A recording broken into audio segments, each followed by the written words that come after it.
দাদু মারা যাওয়ার পর 3 মাস কেটে গেছে। বাড়ির সবাই ধীরে ধীরে স্বাভাবিক জীবনে ফিরে যাচ্ছিল, শুধু আমি পারছিলাম না। প্রতি রাতে ঘুমের মধ্যে দাদুর গলা শুনতে পেতাম, বাবু জল খেয়েছিস? দাদুর পুরনো নোকিয়া 1100 ফোনটা আমি কাউকে না বলে নিজের ড্রয়ারে লুকিয়ে রেখেছিলাম। ব্যাটারি শেষ হয়ে গিয়েছিল অনেক দিন আগেই, চার্জারও খুঁজে পাইনি। তবু ফোনটা ফেলে দিতে মন চাইনি। সেদিন রাত 2:30 বাজে, আমি ল্যাপটপ বন্ধ করে শুতে যাচ্ছিলাম। হঠাৎ ring ring ring ring ring ring. পুরনো নোকিয়ার সেই কর্কশ চীনা রিংটোনটা ড্রয়ারের ভেতর থেকে বেজে উঠল। আমার বুকের ভেতরটা ধড়াস করে উঠল। ফোনটা তো বন্ধ, ব্যাটারিও নেই, তবু শব্দটা থামছিল না। আমি কাঁপা হাতে ড্রয়ার খুললাম। স্ক্রিন জ্বলছে। ইনকামিং কল, দাদু। আমি ফোনটা ধরলাম, গলা শুকিয়ে গিয়েছিল। হ্যালো? ওপাশ থেকে প্রথমে কোনো সাড়া এলো না, শুধু ভারী ভাঙা নিঃশ্বাস, যেন কেউ অনেক দূর থেকে অনেক কষ্ট করে হাঁপাচ্ছে। বাবু। দাদুর গলা, একদম দাদুরই গলা, কিন্তু কেমন যেন ফাঁপা, যেন কোনো গভীর গর্ত থেকে উঠে আসছে। দাদু, তুমি কোথায়? আমার গলা কেঁপে গেল। বাবু, আমি বাইরে দাঁড়িয়ে আছি, দরজা খুল, খুব ঠান্ডা লাগছে রে। আমি জানালার কাছে গিয়ে পর্দা সরালাম।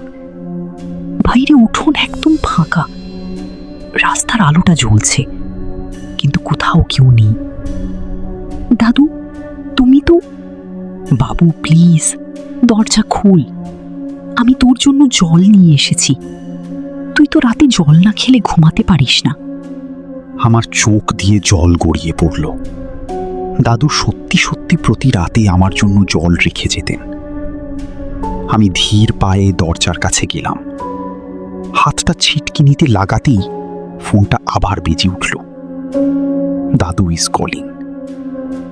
এবার আমি ফোনটা কানে দিয়ে চুপ করে শুনলাম।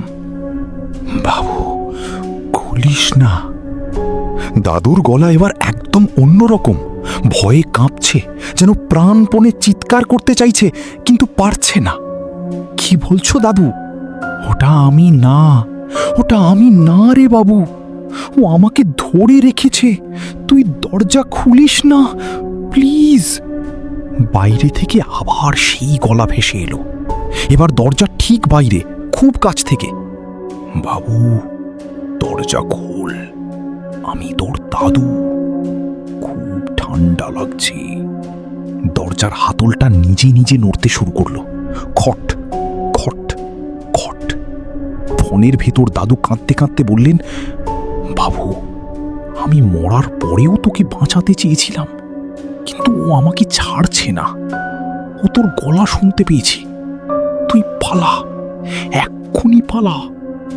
হঠাৎ ফোনের স্ক্রিন কালো হয়ে গেল, ব্যাটারি শেষ, কিন্তু দরজার বাইরে থেকে এখনো শব্দ আসছে। বাবু, আমি তোর দাদু, দরজা খোল, হইলে আমি ভেতরে ঢুকে যাব। আমি পিছিয়ে গিয়ে বিছানার উপর বসে পড়লাম, ঘরের সব আলো জ্বালিয়ে দিলাম। রাত 3টে বাজার পর থেকে দরজায় আর শব্দ নেই, কিন্তু ফোনটা ড্রয়ারে রাখা সত্ত্বেও আমি সারা রাত শুনতে পাচ্ছিলাম, খুব আস্তে আস্তে, অনেক দূর থেকে, রিং রিং রিং। সকালে যখন ঘুম ভাঙল, দরজা খোলা ছিল। ঘরের মেঝেতে জলের ছাপ, টেবিলের উপর একটা গ্লাস রাখা, গ্লাসের ভিতরে পরিষ্কার জল, আর জলের উপর ভাসছিল দাদুর পুরনো চশমাটা।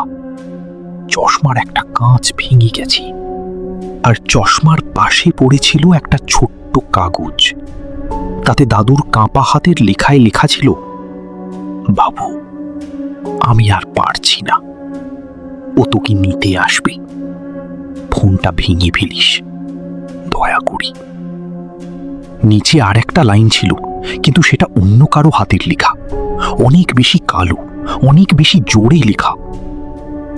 দেরি হয়ে গেছে, সে এখন আমাদের দুজনেরই।